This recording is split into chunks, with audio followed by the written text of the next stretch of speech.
പാണക്കാട് തറവാട്ടിലേക്കുള്ള സന്ദീപ് വാര്യരുടെ സന്ദർശനവും സാദിഖ് അലി തങ്ങൾക്കെതിരായ മുഖ്യമന്ത്രിയുടെ വിമർശനവും രാഷ്ട്രീയ ആയുധമാക്കി മുന്നണികൾ. മുഖ്യമന്ത്രിക്കെതിരെ രൂക്ഷ വിമർശനവുമായി VD സതീശൻ രംഗത്തെത്തി. പാണക്കാട്ടേക്കുള്ള സന്ദീപ് വാര്യരുടെ വരവിനെ ചോദ്യം ചെയ്യുകയാണ് CPIM-ഉം BJP-യും. പാണക്കാട് തങ്ങൾക്കെതിരായ മുഖ്യമന്ത്രിയുടെ വിമർശനത്തിൽ ഒരു തെറ്റുമില്ലെന്നാണ് CPIM നിലപാട്. മുൻപെടുത്ത മുസ്ലിം വിരുദ്ധ നിലപാടുകളുടെ പേരിൽ കാളകൂട വിഷമെന്നായിരുന്നു സന്ദീപ് വാര്യരെ മന്ത്രി MP രാജേഷ് വിളിച്ചത്. ശാഖയ്ക്ക് കാവൽ നിന്ന K സുധാകരൻ ബാബറി മസ്ജിദ് ജാംബവാന്റെ കാലത്തെ വിഷയമെന്ന് പറഞ്ഞതിൽ അത്ഭുതപ്പെടാനില്ലെന്നും MP രാജേഷ്.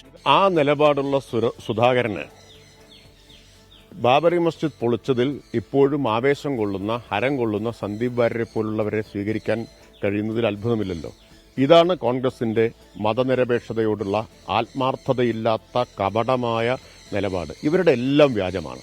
സന്ദീപ് വാര്യർ വന്നുകണ്ട് പച്ചലഡു തിന്നുമ്പോൾ ഇപ്പോഴും മുസ്ലിം വിരുദ്ധ വികാരത്തിൽ തന്നെയാണോ എന്ന് ലീഗ് അധ്യക്ഷൻ ചോദിക്കണമായിരുന്നുവെന്ന് AK ബാലൻ വിമർശിക്കുന്നു.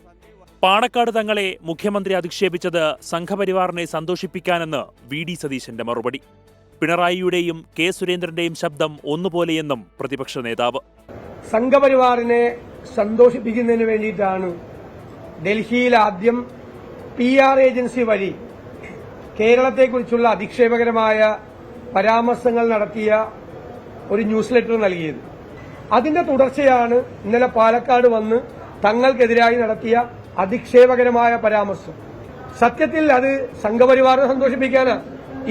പാണക്കാട് സാദിഖ് അലി ശിഹാബ് തങ്ങൾ മാത്രമാണോ കേരളത്തിലെ ആത്മീയ ആചാര്യനെന്നായിരുന്നു K സുരേന്ദ്രന്റെ ചോദ്യം. കോൺഗ്രസിൽ ചേരുന്ന ഒരു സാധാരണ പ്രാദേശിക നേതാവിന് പോലും UDF-ന്റെ പ്രവർത്തകനായിട്ട് തുടരണമെങ്കിൽ പാണക്കാട് തങ്ങളെ കണ്ട് ആശീർവാദം വാങ്ങണം എന്നുള്ള നില എങ്ങനെ ഉണ്ടായി? മതസാമുദായിക നേതാക്കളെ കാണുന്നതാണ് പ്രശ്നമെങ്കിൽ എന്തുകൊണ്ടാണ് ഈ നേതാക്കളൊന്നും മറ്റ് മതസാമുദായിക നേതാക്കളെ ഒന്നും പോയി കണ്ട് അനുഗ്രഹം തേടാത്തത്?